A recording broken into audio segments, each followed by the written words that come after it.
सामीन हाजरीन आदाब, मैं हूं शमीम उस्मानी। इस्तकबाल है आप तमाम का ऑल इंडिया रेडियो की आज की उर्दू सर्विस की नशरियात में। उम्मीद है आप तमाम लोग बखैर आफियत होंगे और जिंदगी का लुत्फ ले रहे होंगे। जी हाँ, जिंदगी लुत्फ लेने ही के लिए है। कहते हैं कि जिंदगी जिंदा दिली का नाम है, मुर्दा दिल क्या खाक जिया करती। जिंदगी को एंजॉय कीजिए मोहब्बत के साथ, प्यार के साथ। प्यार बढ़ाइए, मोहब्बत बढ़ाइए और जी हाँ, दोस्तों की कतार बढ़ाइए। प्यार बढ़ाइए, मोहब्बत बढ़ाइए, दोस्तों की कतार बढ़ाइए, ताकि आपके दोस्त आपके वक्त पर काम आ सके। दोस्त तो असल में पहचान जो है दोस्त की तभी होती है जब वक्त पड़ता है।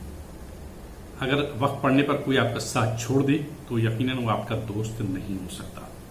लेकिन कहते कि यही लम्हा है जो जिंदगी जीने के लिए है। जो कुछ इस वक्त आपके पास वक्त है उसे आप भरपूर जिए, भरपूर उसका मजा लीजिए, दूसरों का ख्याल करते हुए।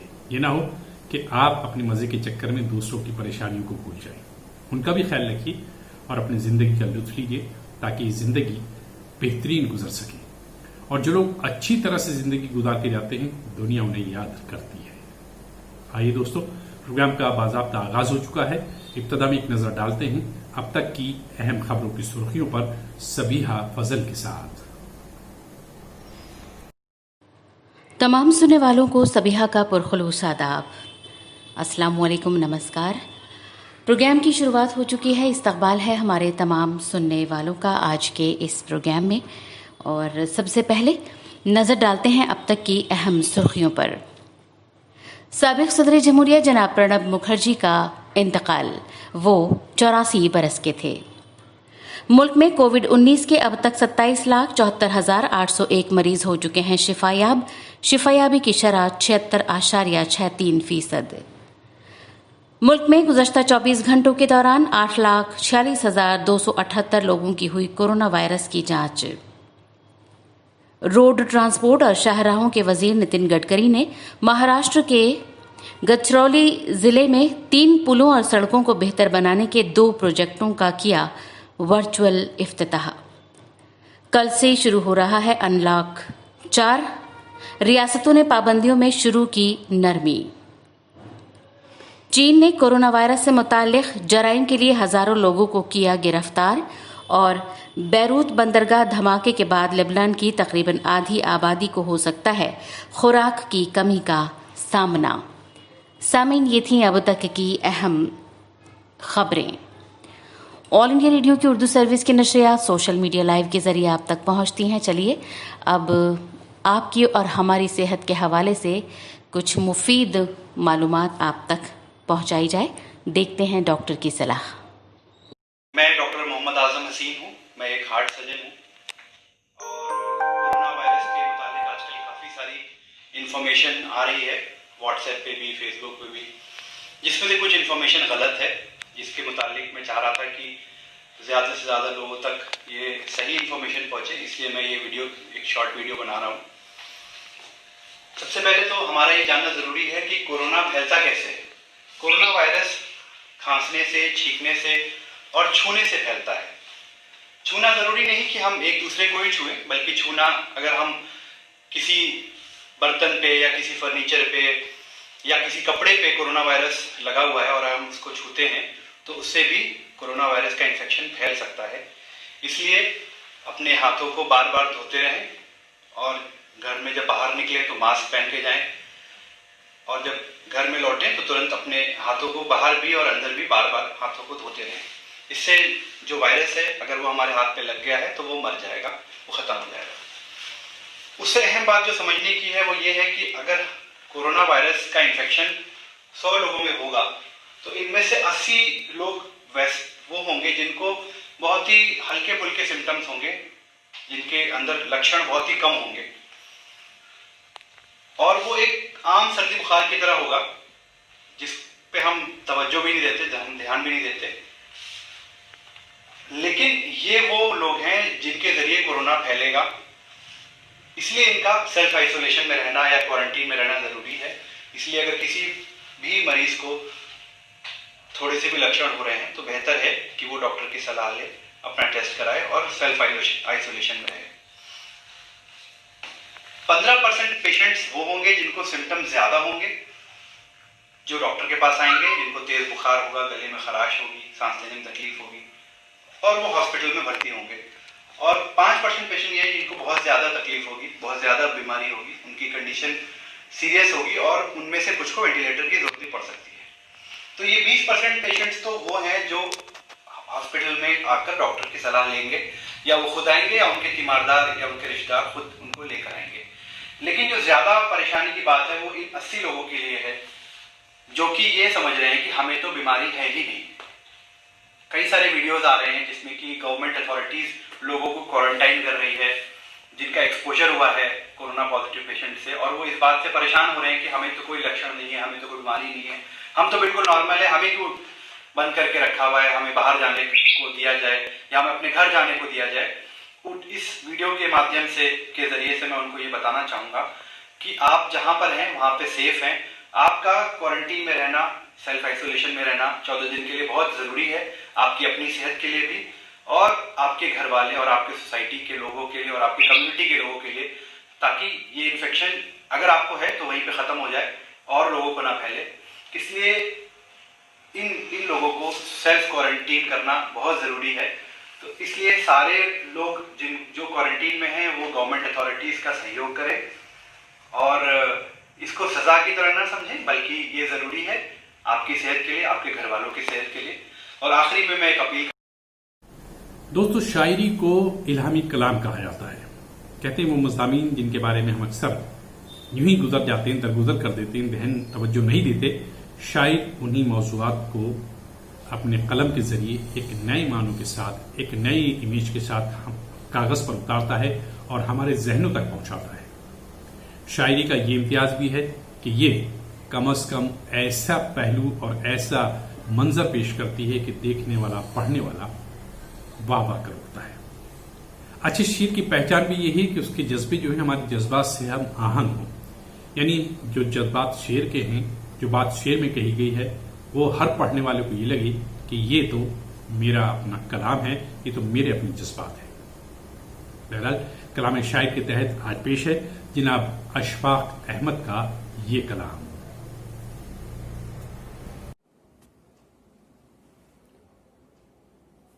सामीन अस्सलाम वालेकुम। मैं अशफाक अहमद, रियासत महाराष्ट्र के शहर नागपुर से मेरा ताल्लुक़ है। नागपुर किदवाई जूनियर कॉलेज में सुपरवाइज़र की हैसियत से सुबुकदोश हुआ हूँ। चंद अफसानचे पेश खिदमत है। मेरे पहले अफसानचे का उन्वान है अपना दुख। सुबह होते ही बेटे ने मुलाजिमा के हाथों एक चिट्ठी देकर अपनी वालिदा के पास भेजा। चिट्ठी में लिखा था, अम्मी जान, कल आप हमारे घर आईं और हमारे बेटे आसिम को लेकर चली गईं। अगर हम मौजूद होते तो शायद उसे आपके हमरा न जाने देते, क्योंकि वो हमें जान से ज़्यादा अजीज़ है। उसके बग़ैर एक दिन गुजारना मुहाल है। वो नहीं था तो कल शाम का खाना भी खाया न जा सका। रात में उसकी अम्मी और मैं सो न सके। मुलाजिमा को भेज रहा हूँ, हमारा बेटा लौटा दो। माँ ने अपने पोते को लौटा दिया, मगर साथ में एक चिट्ठी भी दी जिसमें लिखा था, तुम्हें अपने बेटे से दूरी का किस कदर एहसास हुआ है। अब तुम्हें मालूम हुआ होगा कि बेटे की जुदाई का गम क्या होता है। अपनी शादी हो जाने के बाद तुमने हमारा चेहरा भी देखना गवारा न किया। तुम्हारा एक दिन में ये हाल हुआ है। ज़रा सोचो, तुम मुझसे 10 साल से जुदा हो, मेरा क्या हाल हो रहा होगा। मेरे दूसरे अफसानचे का उन्वान है, ख्वाब कभी सच नहीं होते। लोगों की भीड़ उस जगह जमा थी जहां एक मजदूर 2 मंजिला इमारत से गिरकर मर चुका था। ज़मीन पर 2 पोस्ट कार्ड भी पड़े हुए थे। जो उसकी जेब से गिरे थे। एक खत उसकी बीवी ने लिखा था, कल रात मैंने एक भयानक ख्वाब देखा है। आप काम करते करते बहुत ऊंचाई से गिरकर मालिक हकीकी से जा मिले हैं। खुदा न करे ऐसा हो, लेकिन जब से ख्वाब देखा है मैं बहुत परेशान हूँ। आप फ़ौरन चले आओ। दूसरा ख़त मज़दूर ने अपनी बीवी के ख़त के जवाब में लिखा था, जिसे वो पोस्ट नहीं कर पाया था। ख़त में लिखा था, मैं यहाँ खैरियत से हूँ, तुम परेशान क्यों होती हो? याद रखो, हमारे ख्वाब कभी सच नहीं होते। मेरे तीसरे अफसानचे का उन्वान है समझौता। उसने अपने ख़त में लिखा था, मैंने अजनबी ज़िंदगी से समझौता कर लिया है, अब मुझे सारी खुशियाँ मिल गई हैं, मैं बहुत खुश हूँ। अब तुम मेरे बारे में सोचा न करो। खुदा करे तुम्हारी ज़िंदगी भी तुम्हें खुशियाँ दे। उसका ख़त मैं मुश्किल से पढ़ पाता हूँ क्योंकि स्याही जगह जगह से फैली हुई है। मेरे चेहरे पर मुस्कुराहट की एक हल्की सी किरण नमूदार होती है और फिर उसके ख्याल के दो मोटे मोटे आंसू मेरी पलकों पर चमकते हैं और ख़त पर बने हुए बाकी हरफों को भी स्याही बना देते हैं, शायद ये लिखने के लिए कि मैं भी बहुत खुश हूँ, मुझे भी सारी खुशियाँ मिल गई है। प्लीज़ तुम मेरे बारे में सोचा ना करो। इस नशिस्त का मेरा आखिरी अफसानचा है, उन्वान है मसलहत। गांव के उस फ़कीर की शादी हो गई जो दोनों आँखों से अंधा था, लेकिन अफसोस कि जिस लड़की से उसकी शादी हुई, अल्लाह ताला ने बचपन ही में उसे अपनी आँखों से महरूम कर दिया था। वो दोनों एक दूसरे का सहारा होते हुए भी बेसहारा थे। लेकिन जब मैं 6-7 साल बाद अपने गांव लौटा तो देखा वो दोनों अपने बच्चे के सहारे चढ़ रहे थे, जिसकी आंखें बड़ी खूबसूरत थी। दोस्तों, पिछले दिनों तमाम मुल्क में लॉकडाउन था, लोग परेशान थे, क्या हो गया, क्या होगा और अब क्या होना है। लेकिन अब धीरे धीरे हालात मामूल पर आ रहे हैं, रोजमर्रा की जिंदगी मामूल पर आ रही है और हालात बेहतर और बेहतर होते जा रहे हैं। इस लॉकडाउन में बहुत से लोग परेशान थे कि कैसे होगा, क्या होगा, लेकिन इस लॉकडाउन का सेहत के अलावा एक जो बड़ा फायदा हुआ है वो माहौलियात पर बड़ा अच्छा असर पड़ा है। आपने सुना होगा कि इस लॉकडाउन के दौरान माहौलियात की सफाई तकरीबन 60% बढ़ गई थी, आलूदगी 60% कम हो गई थी। ये बात मैं नहीं कह रहा हूं, बल्कि डाटाज ये बताते हैं। और जहां तक डाटाज की बात है तो जाहिर है कि जब से इंसान ने तरक्की करनी शुरू की है तब से सबसे अहम मसला माहौलियात का रहा है। वो अपनी तरक्की की रफ्तार में, अपनी तरक्की की दौड़ में माहौलियात को नजरअंदाज करता चला गया। इसका नतीजा आज हम सब भुगत रहे हैं। लेकिन देर आए दुरुस्त आए, कोई बात नहीं, अभी भी वक्त है। आइए संभलें और अपने माहौलियात को साफ सुथरा रखें। माहौलियात और हमारी जिम्मेदारियां या माहौलियात क्या जिम्मेदारियां हैं हम लोगों पर, इस मौजू पर आज आपसे मुखातिब है मालीगांव महाराष्ट्र के जनाब अशफाक उमर साहब। अस्सलाम वालेकुम रहमतुल्लाहि व बरकातहू। मैं अशफाक उमर महाराष्ट्र के शहर मालेगांव से ताल्लुक़ रखता हूँ। एक रिटायर्ड हेडमास्टर हूँ। मुकाबला जाती इम्तिहानात बिलखुसूस सिविल सर्विसेज से मुताल्लिक़ कुछ काम हैं। मुख्तलिफ़ अखबारात में मज़ामीन छपते रहे हैं मुख्तलिफ़ मौज़ूआत पर। उसके अलावा कई किताबें हैं। यहाँ पर मैं एक मज़मून लेकर हाज़िर हुआ हूँ। लॉकडाउन में जो माहौलियाती तब्दीलियाँ हुई उससे मुताल्लिक़ बातें हैं। उसमें मज़मून का उन्वान है लॉकडाउन और माहौलियाती तब्दीलियाँ। पंजाब से हिमालय की चोटियों का नज़र आना और ओजोन तह की भरपाई खुश आइंद बातें हैं। सनअती इनकलाब की वजह से 18वीं और 19वीं सदी के दरमियानी अरसे में बरतानिया, यूरोप, शुमाली अमेरिका और फिर पूरी दुनिया में बड़े पैमाने पर ज़िंदगी के तमाम शोबों में इनकलाबी तब्दीलियाँ रूनुमा हुई। हम कह सकते हैं कि सनअती इनकलाब ने इंसानी तारीख़ को एक नया मोड़ दिया। सनअती इनकलाब ने हर शोबे में मशीनों को फ़रोग़ दिया और दुनिया ने हर शोबे में होने वाली पैदावार को एक नए अंदाज में फलते फूलते देखा।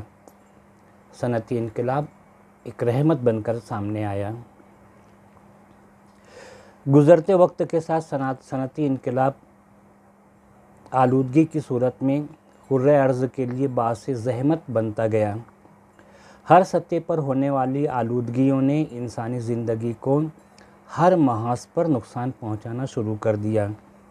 ये आलूदगियाँ सनअती आलूदगी, ज़रई आलूदगी, सौती आलूदगी, फ़िज़ाई आलूदगी, पानी की आलूदगी वगैरह नामों से जानी गई।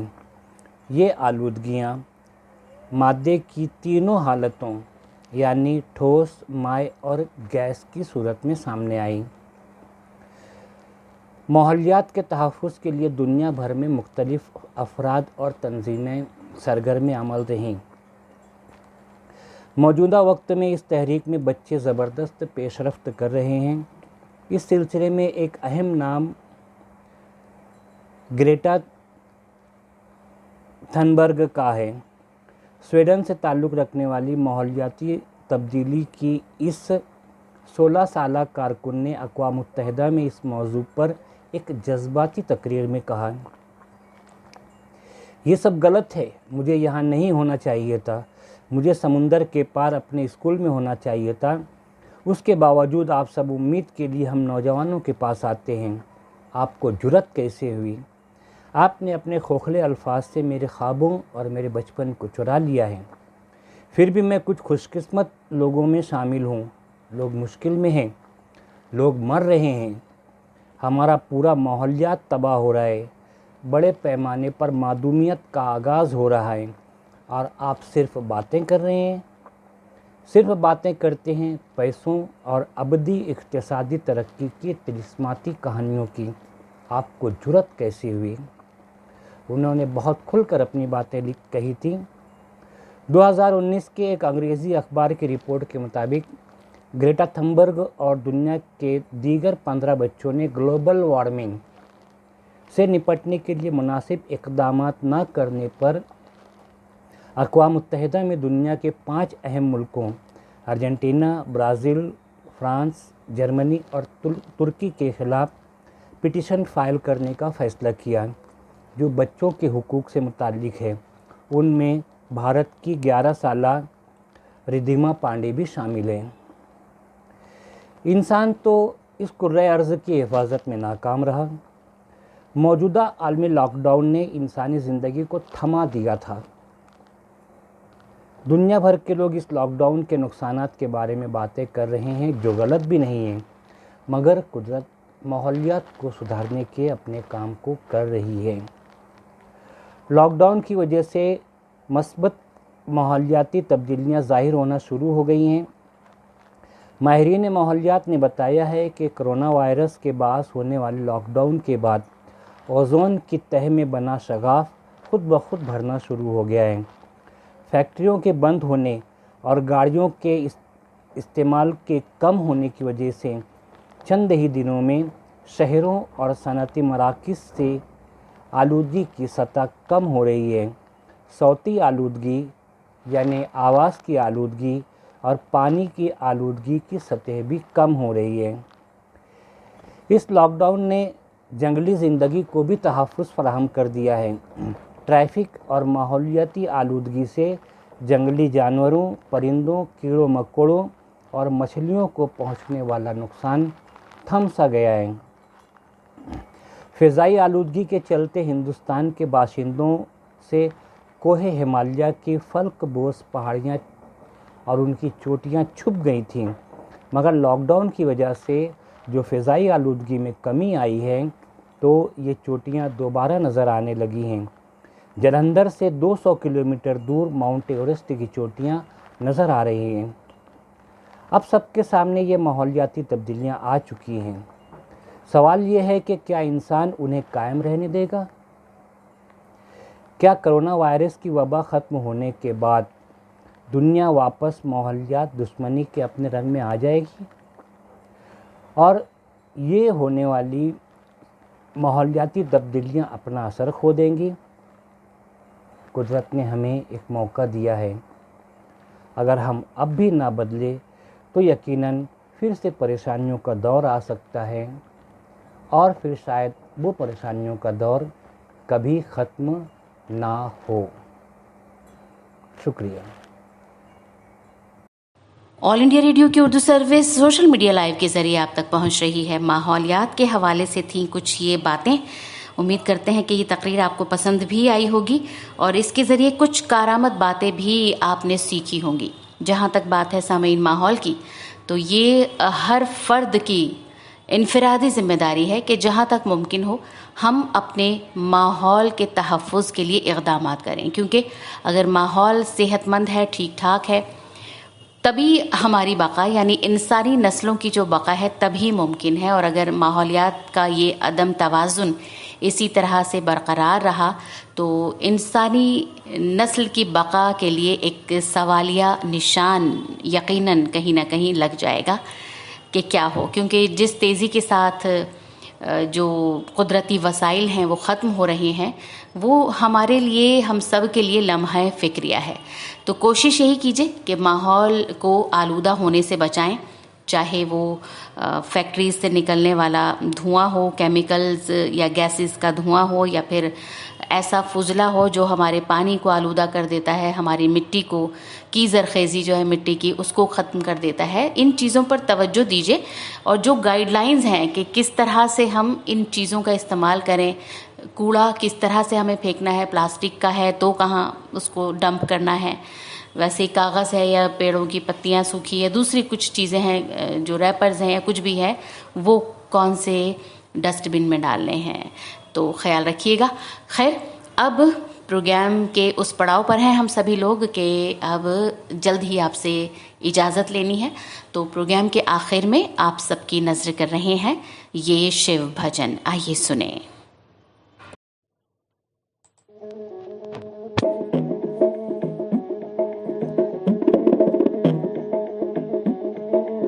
राम रटो शंकर का नाम, शिव जी का नाम रट पार्वती। खोल पलक बम अगड़ बम बम बम बम बम बम बम बम अगड़ बम बम बम बम गड़ बम बम बम बम बम बम बम बम बम बम बम बम बम बम लहरी हार हार करती पार्वती और शिव शिव गोरा रटने लगी।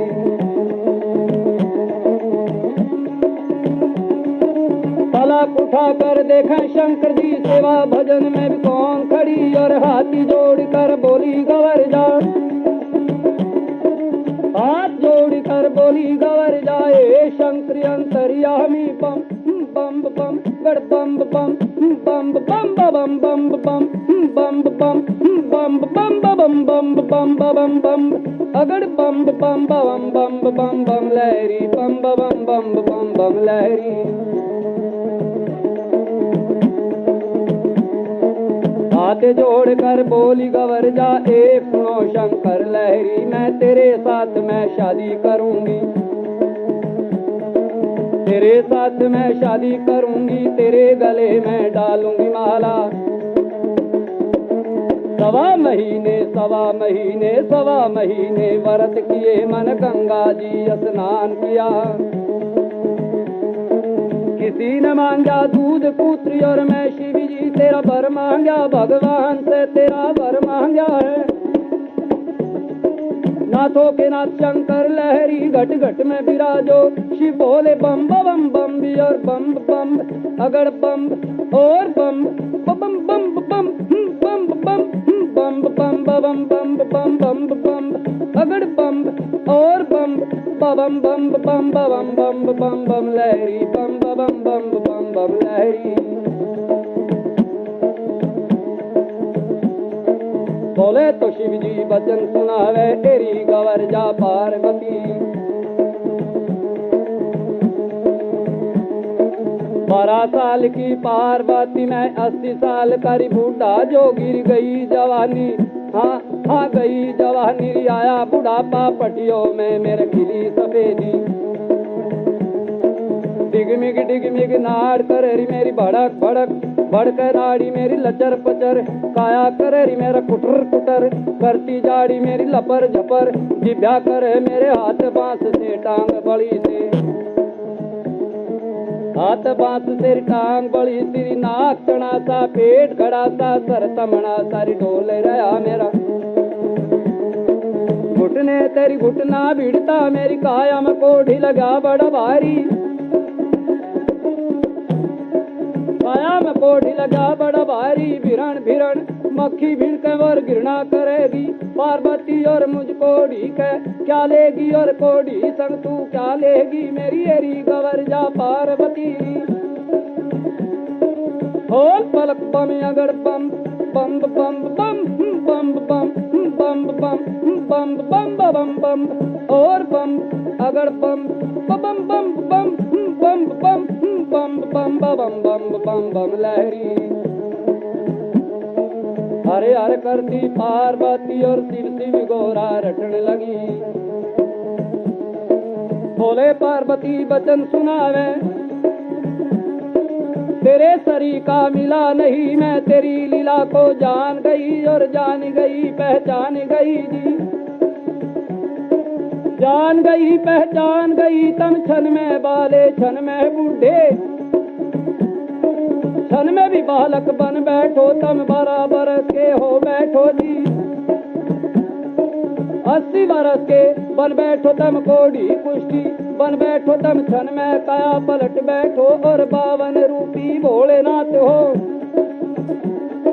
तेरी लीला का भेद नहीं पाया लीला अपरम पार तेरी। और बम बम बम बम बम बम बम बम बम और बम लहरी। बम में महादेव टन गणेश शिव जी की पूजा करो हमें। समीन अभी आप शिव भजन से महसूस हो रहे थे। ये था हमारा आज का प्रोग्राम। ऑल इंडिया रेडियो की उर्दू सर्विस की ये एक सौगात थी अपने तमाम सुनने वालों के लिए। हम अपनी टीम की तरफ से आप सबके बेहद शुक्रगुजार हैं कि आप भी हमारे इस प्रोग्राम का हिस्सा बनते हैं और आपके कमेंट्स के ज़रिए, आपकी बातों के ज़रिए हमारी हौसला अफजाई होती है। उम्मीद करते हैं कि आप लोगों का ताउन हमें इसी तरह से मिलता रहेगा और हम आइंदा इसी तरह के कुछ मालूमाती प्रोग्राम आप सबकी समाअतों की नज़र करते रहेंगे।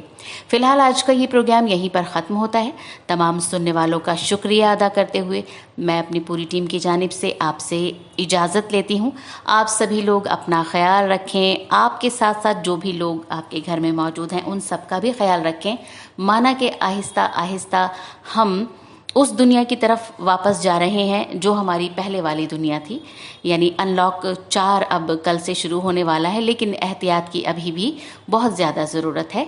और आप सभी लोग माशाल्लाह समझदार भी हैं और गाइडलाइंस भी आपको मिलती रहती हैं। हमारे प्रोग्राम के ज़रिए भी कुछ बातें, कुछ हिदायत आप तक पहुँचती हैं, तो उन तमाम चीज़ों को फॉलो करते रहिए, सेफ़ रहिए, घर पर रहिए। इंशाल्लाह फिर मुलाकात होगी। दीजिए इजाज़त, खुदा हाफिज़।